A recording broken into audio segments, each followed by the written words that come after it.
Hi, I'm Justin Riley. Today on Wisconsin Doctors, the topic is women's health.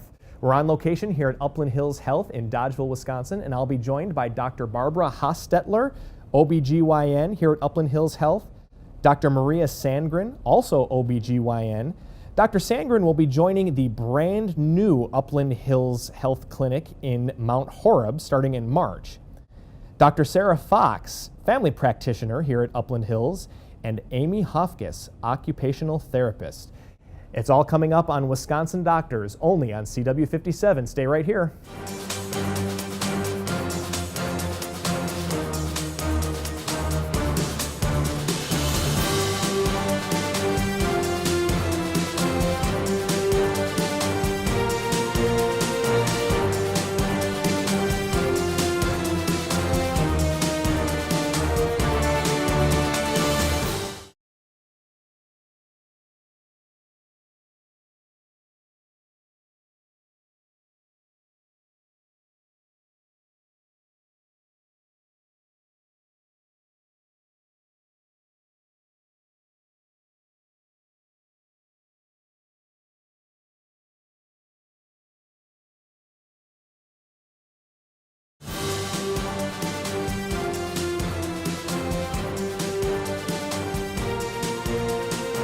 Welcome back to Wisconsin Doctors. We're here at Upland Hills Hospital in Dodgeville, Wisconsin, and our first topic is a very serious topic. We're going to be talking about abnormal uterine bleeding, and we are here with Barbara Hostetler.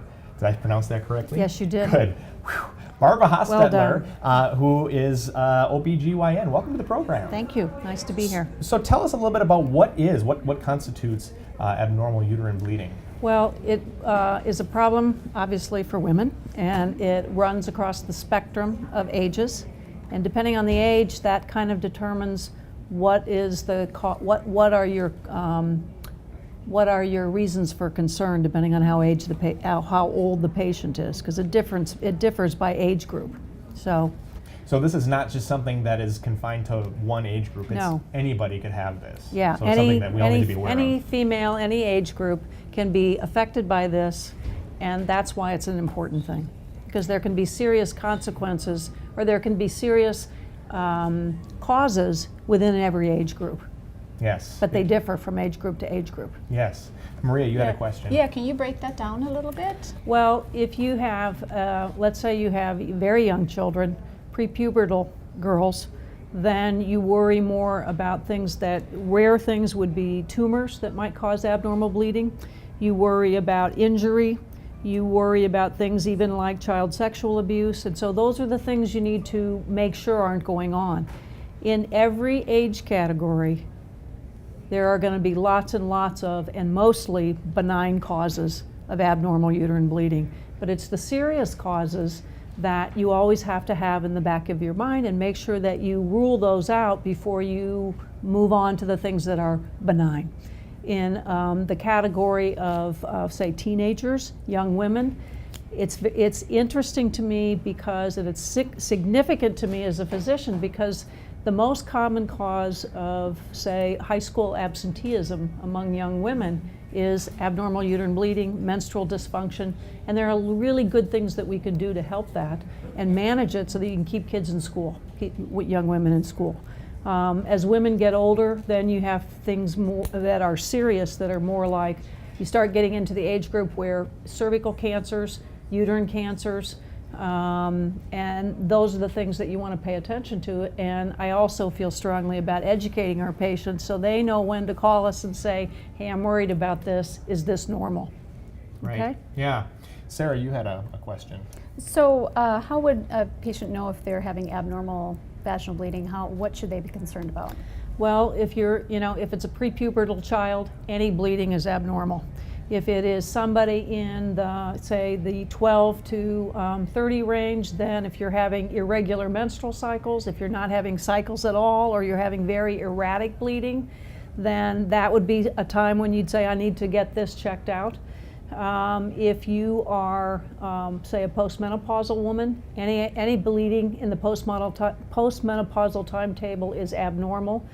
And because that is the most common presentation of uterine cancer, you always want your patients to take that seriously. Absolutely, very important information. And Amy, you had a question about how we can deal with that. Yeah, what are some examples of some treatments that can be done? Well, in the case of, say, teenagers, there are lots of hormonal methods of management that you can use to help, regulate menstrual cycling and keep them in school. When it comes to irregular bleeding, you want to make sure there are no medical issues that are actually at the root cause of why, say, thyroid disease, diabetes, polycystic ovarian syndrome, and those can be associated with other problems that really need to be attended to in addition to the abnormal bleeding. Obviously, when you get into the postmental timetable and you find out that people have, say, a malignancy, then you need to get them to the right providers so they can provide the right care for them. If it's a benign cause, then there are surgical as well as medical ways to manage that, and at the very least, put people at ease that they don't have cancer. So it sounds to me like, from what you're saying, that most of what that causes these things is benign, but it's important to see your physician to rule out those possibilities. Take it seriously. So, yes, absolutely. Yeah. Barbara Hostetler, I want to thank you so much for coming on the show and talking about that. When we come back to Wisconsin Doctors, we'll be talking with Maria, who is going to be talking about information on cervical cancer screenings. Don't go away. There's more Wisconsin Doctors right after this.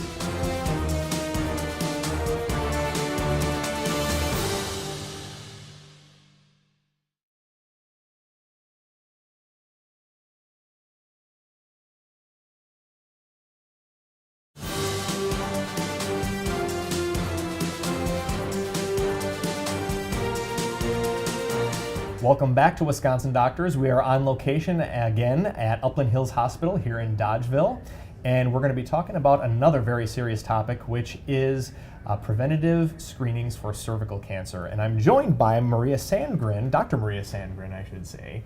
Welcome to the program. Thank you. So tell us, what are the current pap smear screening guidelines? Well, they have changed dramatically in the last couple of years. Women were used to coming in every year for their pap smears and annual exams, and then it kind of went to every 3 years for some women if they had good normal results. And now we've discovered and established the role of high-risk human papillomavirus as the root cause of abnormal pap smears, and that has changed things tremendously. So depending on what age you are, if you are, for starters, we don't recommend pap smears at all before the age of 21. Unless someone has symptoms, but then it's not a screening. Then you're actually looking for a problem. This is just for screening. So between 21 and 30, women should have pap smear every 3 years, just a plain pap and nothing else as a baseline screening. And this is assuming that they're healthy, normal, are not immunosuppressed, do not have any other concerns. If you're 31 to 65, you should have pap smears and co-testing with presence and absence of high-risk human papillomavirus. And if they're both normal, they can be every 5 years. Or you can just have screening paps every 3 years. Again, depending a little bit on who you are. Assuming you haven't had abnormal paps recently, that you're not immunosuppressed, don't have a serious infection like HIV. And immunosuppressed people would be people that have kidney transplant and are taking medications to suppress their immune system, as an example. Sure.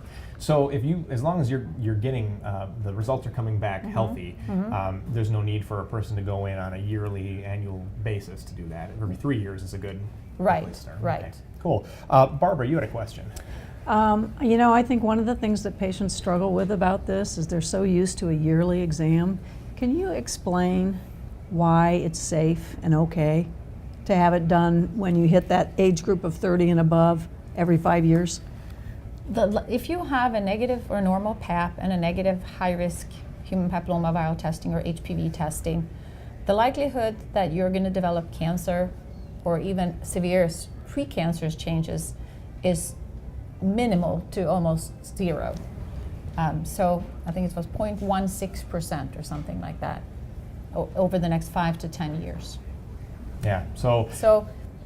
We know that with this combination, it's given us so much more information. Yes. About how to predict what's going to happen. Yes. And Sarah, you had a question about abnormal paps. So I see a fair number of patients who have abnormal pap smears, and that's a very scary thing for patients. Can you explain whether an abnormal pap smear means that somebody has cervical cancer or doesn't have cervical cancer, what that means? It's highly unlikely that someone has cervical cancer. Thankfully, I mean, it still happens. It's 10, 12,000 women per year, I think, that has cervical cancer or get diagnosed with cervical cancer in the United States.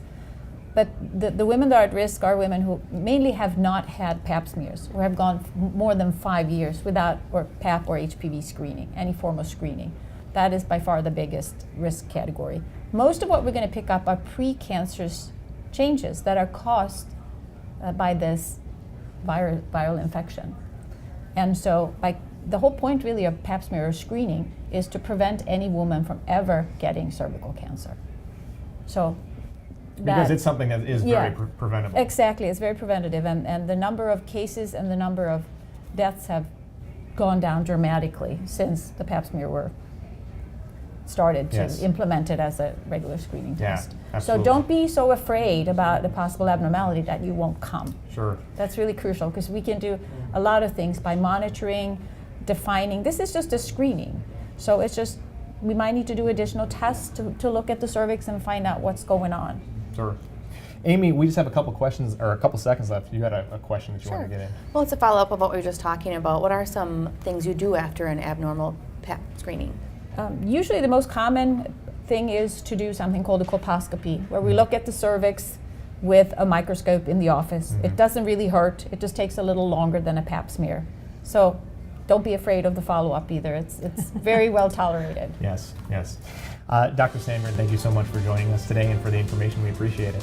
So when we come back, don't go away. When we come back, we'll be talking about long-term birth control methods. It's all here on Wisconsin Doctors.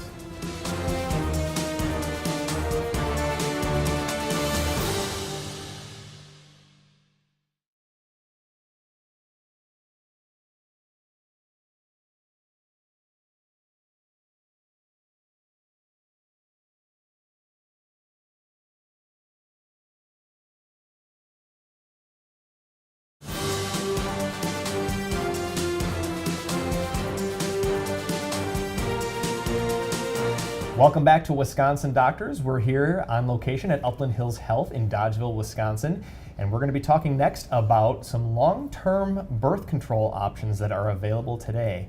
And I'm sitting with Dr. Sarah Fox, who's going to be sharing some of those with us. Welcome. Thank you. Good to have you here, and thanks for having us, I should say. So tell us, what long-term birth control options are available to patients nowadays? Well, the birth control options have changed quite a bit over the last 10 years, and we now have some options for patients that provide much longer-term birth control for them, and also are much more reliable as birth control options for people. So the most common ones that we offer in the clinic that are reversible long-term options are an IUD, either a copper IUD, which is a 10-year IUD, or a Mirena IUD or Skyla, which are either a 5-year or 3-year. And then the other option is an implantable device into the arm that lasts for 3 years. And so these are all new options, very reliable birth control for people, and can provide some long-term control for that for many patients. Excellent. And Barbara, you had a question. So how do you decide? What do you think is the best form of contraception, and how do you make that decision for your patient? Well, that's really an individual decision with every patient. Every patient has something different that they want out of their birth control options. Some people want really reliable birth control, and the implantable device for the arm is very good for that. It's very reliable birth control, but unfortunately some of the side effects with that aren't right for every patient. There are some extra bleeding that goes along with that, irregular bleeding. So some patients want to have a decrease in their periods and want to have a little bit longer term birth control, so a Mirena IUD might be a good option for that patient. And some people don't want to have the hormones associated with some of these other reversible birth control options, so they choose something like the copper IUD, which is a 10-year. So it really depends on the patient and what their preferences are, and the kinds of things that they're looking for. So it's really not so much a difference of like better, best, or whatever. It's just kind of what suits the needs of the patient. Totally different for every patient, right? Yeah, Yep. absolutely. Maria, you had a question. Yeah. Many patients that I see also, and I'm sure you see, have the same issue. They wonder, how is this going to affect my future fertility? Am I going to have a harder time getting pregnant? Will I be able to get pregnant after this? Right. And does it have to use, you mentioned 5 and 10 and 3 years. Right, yeah. Does it have to stay in for those amount of years? Right, yeah, good question. So all of these are considered reversible birth control, which means when we take that device out, your fertility returns to what it was before you put the device in. Sometimes people have trouble getting pregnant after having had one of these devices in, but it's not because of the device itself, it's because of something that was pre-existing before they had the device placed. So for example, maybe they had heavy irregular periods before they had the device placed and had Mirena placed for that reason. And they may have trouble getting pregnant afterwards because there was something causing that heavy irregular bleeding before they had the Mirena placed. So none of these options have been shown to reduce future fertility. You can remove them at any time and fertility returns to what it would have been before you placed a device. So if somebody decides after 3 years that they want to have their Mirena IUD out and they want to get pregnant, we can do that at any time. And is that a pretty simple, I just want to know, is that a pretty simple procedure to remove, or? The removal of all these is Or very either one. simple. Yeah, the placement of Yeah. the Mirena IUD and the copper IUD is a little bit longer office procedure. The placement of the device into the arm is very simple. It takes just minutes to put in. All of them just take minutes to come out. So they're pretty simple outpatient office procedures, and people go back to work generally later that day and do just fine. Awesome. Amy, you had a question. Yeah, I know a lot of times in discussions about which birth control to choose, a lot of women are concerned about weight gain or other side effects. Are they all fairly proven to cause weight gain? All of these long-term birth control options are actually very good for weight gain concerns. So the implant-on device really is not something that causes much weight gain, perhaps 3 to 5 pounds. The Mirena IUD on the same level, 3 to 5 pounds, and the copper IUD generally people do not have much weight gain at all with that. So it's really a very minimal amount of weight gain with any one of those. Okay. I want to thank Dr. Sarah Fox for all the information today, and it sounds like there's a lot of options for people out there. And the best thing to do then, of course, would be to ask your physician if you have any questions, and they'd be able to Absolutely. give the answer. So thank you so much for the information today. Thank you. Don't go away. When we come back, we'll be talking with occupational therapist Amy Hofkes, and she's going to be talking about urinary incontinence in adult females. Don't go away. It's more Wisconsin Doctors coming up right after this.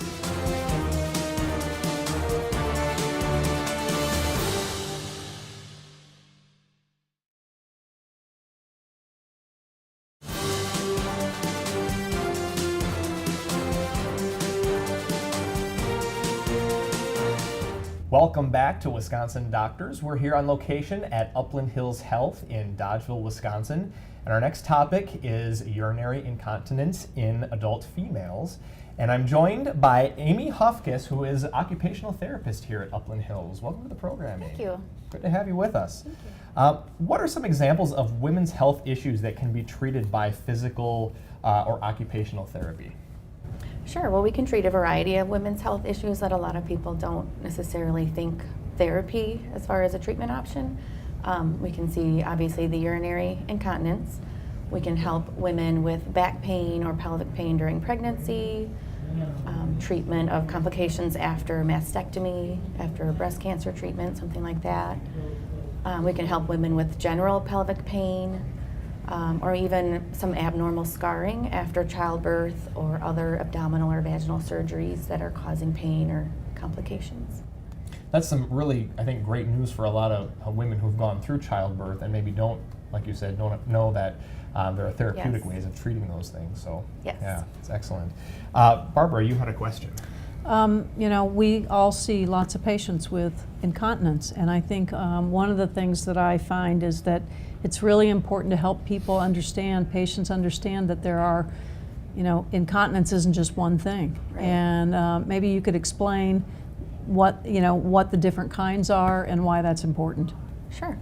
The two most common kinds are stress incontinence and urge incontinence, although you can have a combination of the two. Stress incontinence occurs when you lose urine during strenuous activity or exercise, even something like coughing, sneezing, lifting a laundry basket, running, things like that. Whereas urge incontinence is more along the lines of a neurological problem with the bladder. It's where you lose urine suddenly, or you have a sudden strong urge to urinate, and the bladder actually spasms and causes you to lose urine. And it just kind of happens and there's nothing, but the neurological part is where you just don't have the control. The urge hits you and then you have to go, pretty much. Right, and there are things you can do, but I would say it's definitely more difficult. Yes. Because Yeah. of the neurological component. It's Right. more of a, whereas the stress incontinence typically is more of a strength issue or structural issue. Okay. And Maria, you had a couple of questions. Yeah, can you take through some of the treatment that you can offer a patient for these conditions? Sure. I would say sometimes treatment depends on the type of incontinence you have. We're going to treat stress incontinence differently than urge sometimes, but most often the treatment includes some pretty simple lifestyle changes or recommendations, such as how much liquid you drink or the type of liquid you drink, along with some other changes that we can recommend. Usually it involves some sort of relaxation techniques that can kind of help calm the nervous system, calm the bladder, and then some specific exercises for strengthening the pelvic floor muscles that help control the bladder. They are very easy to do, take very little time, and they have been proven to be much more effective at strengthening than just the typical Kegel exercise that a lot of women hear about or know about. So there is a lot more that you can generally do besides just kind of what you see on the internet or hear about the Kegel exercises. Another treatment technique we have is called biofeedback, and it's a way for us to actually measure the strength of the pelvic floor muscles, and the woman can actually see on a computer screen her muscle activation, make sure she's doing the exercises right, you can see how strong they are, and she can actually measure her progress on her own by watching it. So it's a really effective treatment technique for something like this. What's the timing to expect improvement? People are Sure. very impatient. Yes. Yes. You know, Yeah, when can I especially see a with difference? I've something tried like this for a week and it's not working. Right. I would say an average time would be 3 to 4 weeks, up to 6 to 8 weeks, depending on what treatments you use. I know it's been studied that women who just do straight Kegel exercises takes 6 to 8 weeks, whereas if you add in some other things, these other exercises, it's down to about 3.5 weeks average. Very cool. And Sarah, you had a question. So if I were to refer a patient to you, what kinds of things would they expect to happen at their first visit? Sure. I would say a lot of women are very nervous about what to expect at their first visit. A lot of women, I think, maybe just don't come because they're worried about it, but it's really not scary at all. It's mostly about getting to know them, learning about their symptoms, providing them with the treatment options that work best for them, and also just education that there's different studies that show anywhere from 20 to 50% of women have this. So it's very common, nothing to be embarrassed about, and it's very patient-centered. And it's treatable as well. Yes. So, yes.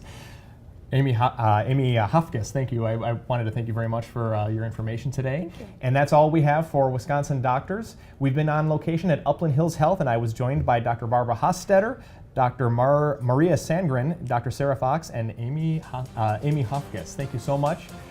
That's all we have for Wisconsin Doctors, and we'll see you next time.